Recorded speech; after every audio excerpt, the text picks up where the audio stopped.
तर नमस्कार मंडळी. तर आज आहे ना माझे पप्पा खरं तर हे करणार आहेत, बांगडा करणार आहेत. तर 20-25 वर्षाचा अनुभव आहे. तर त्यांची रेसिपी मी तुम्हाला आज दाखवणार आहे. तर ते कसे करणार आहेत ते. तर चला आज बघूयात. माझे आज पप्पा करणार आहेत रेसिपी. तर तुम्हाला तर असं स्वच्छ असा बांगडा धुवून घेतलेला आहे, साफ करून घेतलेला आहे. मीठ आपलं टाकतायत, त्याच्यानंतर पुढची प्रोसिजर.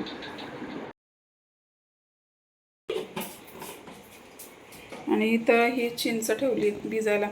कोकम नाही आहे आमच्याकडे, तर मग कोकमचा ऑप्शन म्हणून चिंच ठेवली आहे. जर तुमच्याकडे असेल ना कोकम, तर नक्की तुम्ही आहे ना कोकमचा रस वापरा. आणि कोकमचा रस वापरला ना याच्यामध्ये एक नंबर लागते, चवीला भारी लागते. त्याच्यानंतर आपली घरगुती मिरची पावडर आहे ना, ती वापरतायत पप्पा.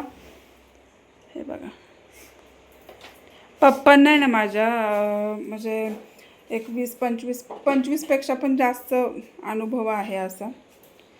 म्हणजे पप्पांनी पण हॉटेल लाईनमध्ये काम केलेलं आहे, तर त्यांना हे खूप छान जमतं. त्यांचा अनुभव ऐकूयात आपण.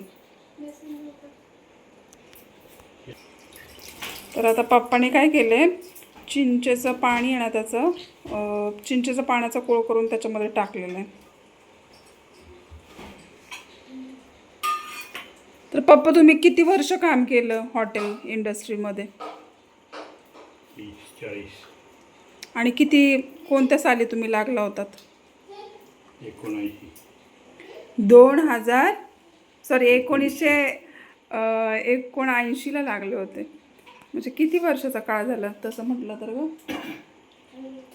तरी नाही म्हटलं तर 2020 पर्यंत रिटायर. 2020ला रिटायर्ड झाले पप्पा. आणि त्यांचा अनुभव खरंच खूप, म्हणजे त्यांची टेस्ट पण काही पण जरी केलं ना तरी टेस्ट एकदम भारी होते. आणि बांगडा तर काय विषयच नाही, बांगडा तर खूप छान लागतो. इथे आहेत ना पप्पांचं आणि माझ्या बहिणीचं असं मस्त लसूण सोलणं चालू आहे. तर आता थोडंफार आहे ना या थोडीशी प्रिपरेशन आधी करावी लागते या गोष्टीसाठी. माझं थोडं इकडं थोडं तिकडं असं आहे. आणि आता थोडं थोडं करते आणि मग तुम्हाला दाखवते.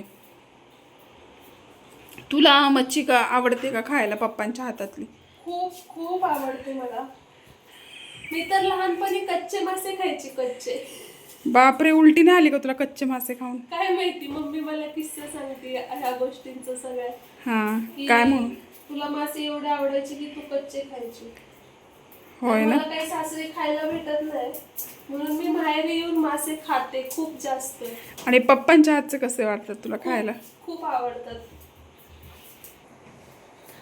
तर आहे ना अशा पद्धतीनं आता चालू आहे आमचं. आता जेव्हा तुम्हाला सांगेल की आता कशा पद्धतीनं करायचं, तेव्हा मी तुम्हाला रेसिपी कशी झाली आणि काय कशा पद्धतीनं. आता तर मसाला वगैरे तर सगळा झालेला आहे का.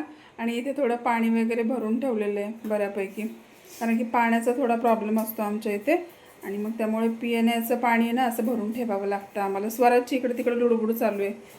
आणि त्याला पण आहे ना आता पहिल्यासारखं ना, पहिला खात नव्हता तो.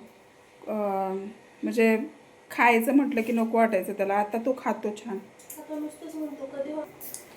तर आमचा आता हा स्वराज काय म्हणतो माहिती आहे, मम्मी मला कधी तू बांगडा देणार, आणि मला कधी एकदाच बांगडा खाल्ल्यानंतर मला एकदम प्रसन्न वाटतं असं त्याला वाटतं. म्हणून तो प्रत्येक वेळेस म्हणतो मला मम्मी कधी झालं, कधी होतंय. मग त्याच्या ताटात जोपर्यंत जात नाही ना तोपर्यंत त्याला बरं वाटत नाही. तर असा आहे स्वराजचा किस्सा. आता ना फक्त लसणाची पेस्ट याच्यामध्ये टाकतायत पप्पा. तरी 2 चम्मच टाकलेले आहेत. आणि खरं तर आहे ना ताजं असं लसूण असलं आणि ताजं लसणाची पेस्ट असेल ना तर एक नंबर चव येते. त्यामुळं शक्यतो ताजं लसणाचंच आपलं पेस्ट करून टाकायची त्याच्यामध्ये.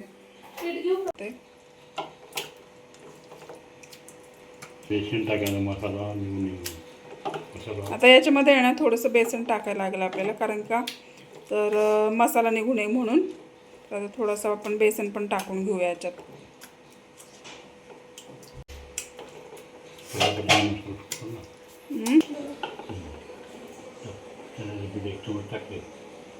एक चम्मच बस.